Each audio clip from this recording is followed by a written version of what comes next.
chers parents, bienvenue sur votre chaîne. Entre nos parents, cette chaîne-là qui parle de tout ce qui concerne la parentalité. Alors aujourd'hui, j'aimerais qu'on parle d'un sujet choquant, bouleversant et décourageant même. Je pourrais même aussi dire déstabilisant concernant ce jour de Noël, c'est-à-dire des enfants qui montrent de l'agressivité, qui montrent de l'ingratitude vis-à-vis des cadeaux que leurs parents leur offrent. C'est-à-dire ces enfants-là rejettent sans réflexion les cadeaux que leurs parents offrent. Après tant de travail, après tant de dur labeur, et ces parents, ces enfants, sans réfléchir, ils jettent, voire même cassent les cadeaux. Ça fait mal en tant que parent quand on voit ça. Dans cette vidéo, j'aimerais partager avec vous des stratégies éducatives de comment réagir. Vous comprenez, c'est douloureux. Parfois, on est dans la réaction, on veut être agressif, on veut répondre de la même manière que l'enfant a réagi. Dans cette vidéo, je vais vous appeler au calme et puis partager avec vous 5 astuces qui vont vous permettre de mieux réagir et mieux éduquer vos enfants parce que la réponse que vous allez donner maintenant, ça va impacter les enfants. Donc, moi, je souhaite que vraiment vous vous calmez, vous regardez cette vidéo et puis vous me dites en commentaire la stratégie que vous allez aimer. Avant de parler de stratégie, j'aimerais partager cette vidéo avec vous. Voilà. Ici, ce sont les cadeaux.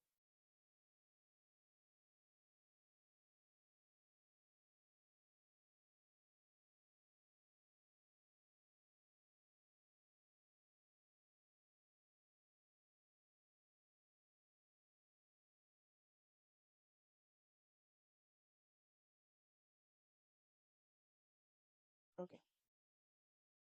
OK. Alors, je pense qu'on peut continuer. Et on dit, ça, c'est pas ce que je voulais.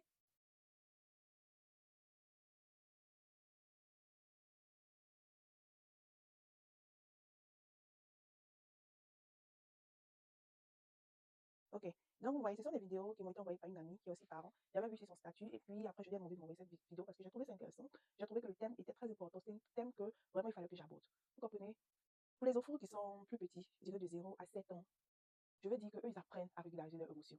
Vous comprenez? Donc, pour eux, je ne vais pas justifier, mais pour eux, je peux un peu comprendre. Mais pour ceux qui sont adolescents ou préadolescents, qui réagissent comme ça, eux, franchement, il faut qu'il y ait des conséquences.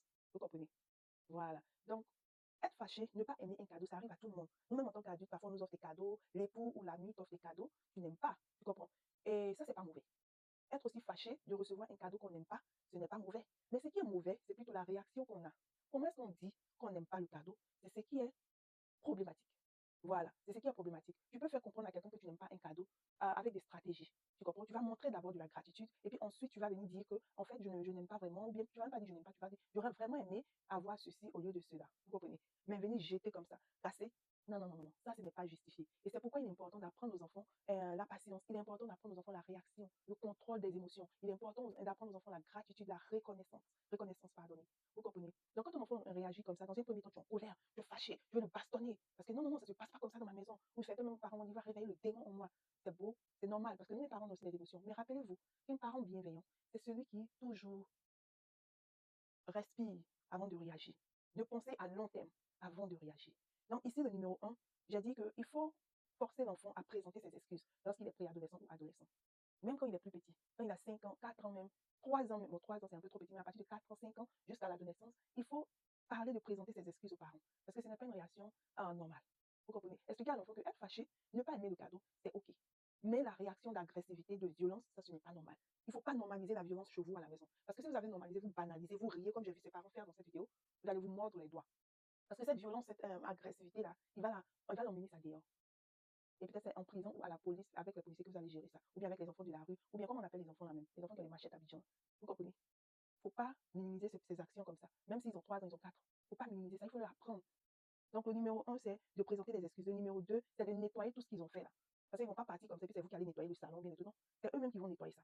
Et le numéro 3, c'est d'écrire un mot de gratitude, de reconnaissance, de remerciement pour ce cadeau qu'ils ont détesté, qu'ils ont rejeté. Mais rappelle-moi, quand j'étais plus petite, j'ai un grand frère qui nous faisait écrire par exemple, des mots, je vais laver la douche tous les samedis. Si tu as manqué de laver la douche, par exemple, je vais laver la douche tous les samedis à 10 heures. Je vais laver la douche. Tu peux écrire 100 fois, 200 fois, 500 fois le mot. Donc, ils vont écrire, ils vont prendre une feuille, ils vont écrire des mots de remerciement pour ce cadeau qu'ils ont rejeté. Ou bien s'excuser. Ils vont écrire ça 100 fois, 200 fois, 500 fois ou 1000 fois. C'est aussi une conséquence. Je suis en train de vous donner des idées de conséquences. Parce que moi, je ne suis pas là. Je ne conçois pas le fait de frapper, porter main aux enfants. Surtout dans la réaction. Vous comprenez? Donc, ça, c'était le numéro 3.